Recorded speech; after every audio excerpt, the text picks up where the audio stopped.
I love you, Michael Collins. Page 32.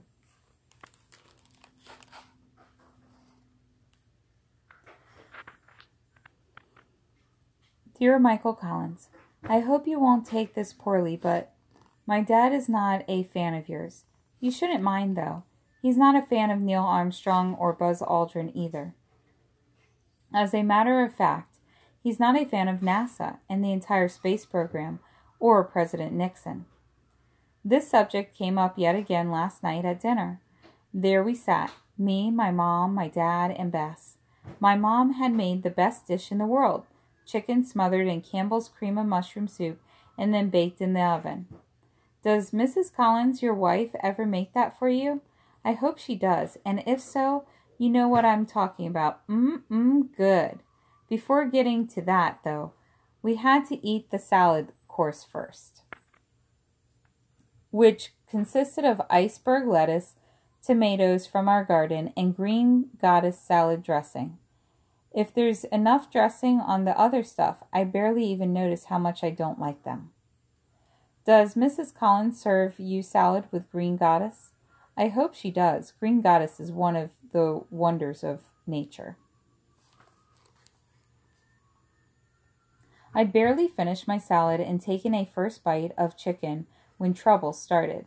What's that new TV set doing in the living room? My dad asked. Uh-oh. It's not like I couldn't have seen this coming. Anyone could, but still. Uh-oh. I didn't think I needed your permission before making a purchase for the home, my mom said.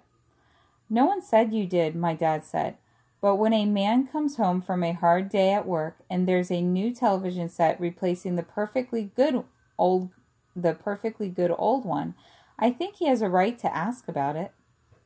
Whenever my dad starts talking about himself in the third person, a man and he, instead of the usual I, it's plain to see that no good can come of it.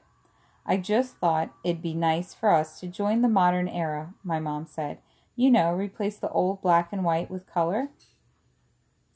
If it were up to me to be the judge of this one, I'd have to come down on my mom's side. I'd seen that color TV in the living room, a great big Magnavox, even bigger than the Whitakers, as soon as I'd come home from Buster's house, and I was itching to get my fingers on the knobs. Why now? My dad asked.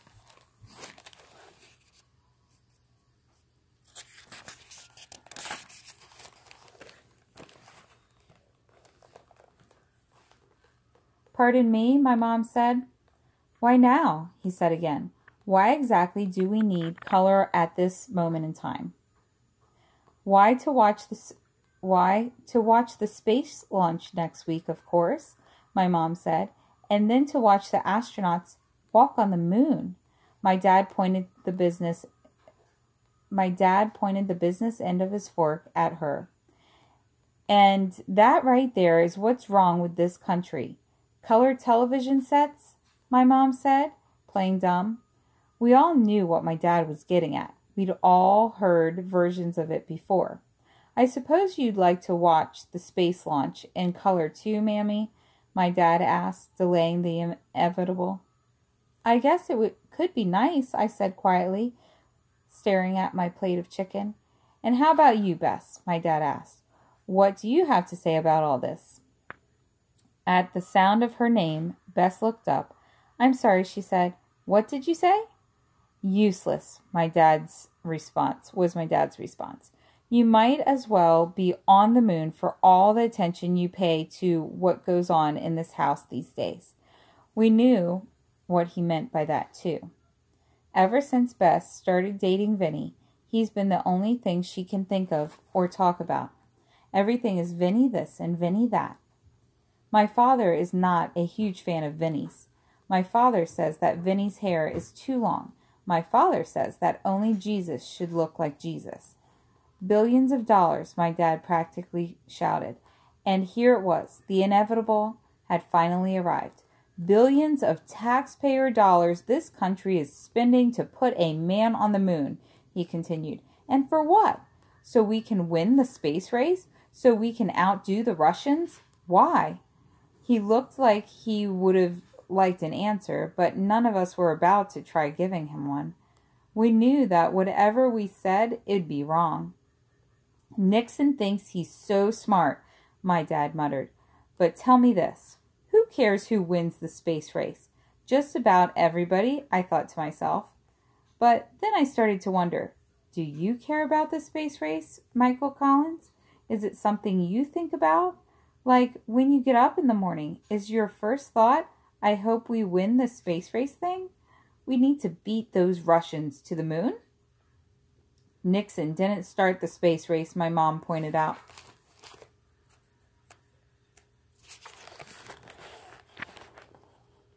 No, he didn't. My dad let her have the point. Kennedy did. But it's Nixon who's determined to finish it. The table fell silent just long enough for me to take another bite of chicken. I must confess, even with the cream of mushroom soup, it was less good than usual. At least Nixon said 25,000 troops will leave Vietnam by the end of August, my mom pointed out hopefully. But we never should have been there in the first place, my dad shot back. True, my mom agreed. My parents have very strong feelings about politics, some of which they agree on. My dad will say, you can't blame blacks for rioting in the streets. You can't oppress people forever and expect anything different. If the situation were reversed, whites would be doing the exact same thing, to which my mom always agrees. But then my mom will sometimes add, maybe women should riot in the streets too? When she says those words, my dad never has anything to say and his lips tighten in a thin line.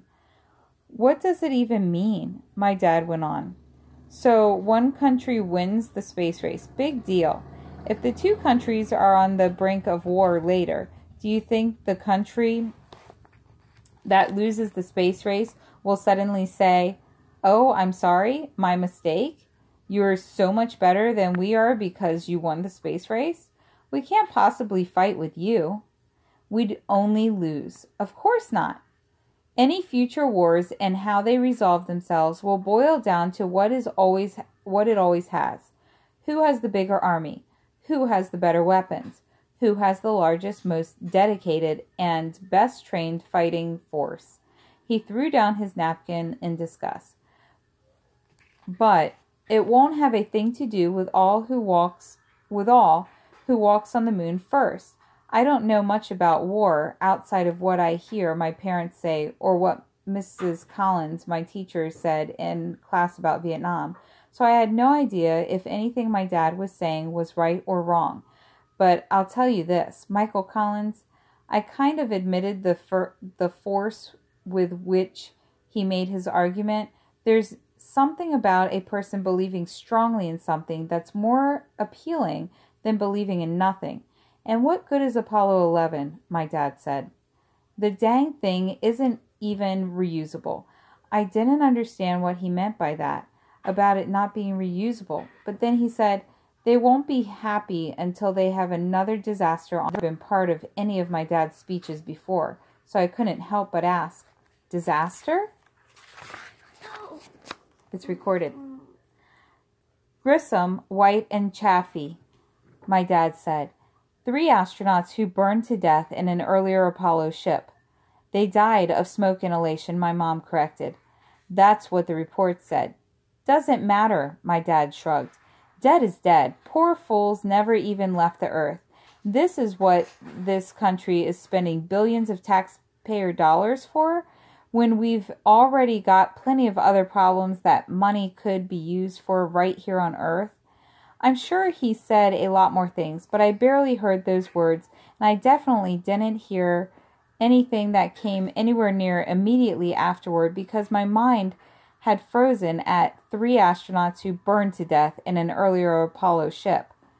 Is that true, Michael Collins? Did you know about this? Did you know about this before saying that, yes, you'd go on this mission? Did you know the risk and still you said yes? My mind wasn't just stopped at these words. My mind was screaming now. Did you know you could die, Michael Collins?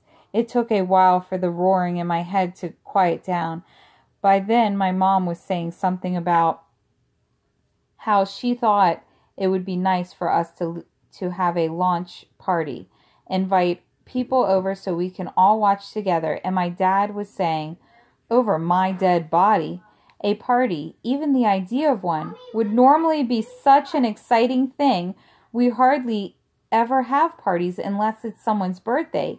Even the 4th of July, it's mostly just red Jell-O served next to a white cake with frosting dyed blue and maybe a sparkler, which is exactly what we did this year. Exciting as that is, you can't really call it a party. But even the idea of a party with more than a fancy cake and a sparkler involved couldn't cheer me, because if it was no longer roaring and my mind was still whispering, "Did you know, Michael Collins? Did you know?" Sincerely, Mammy.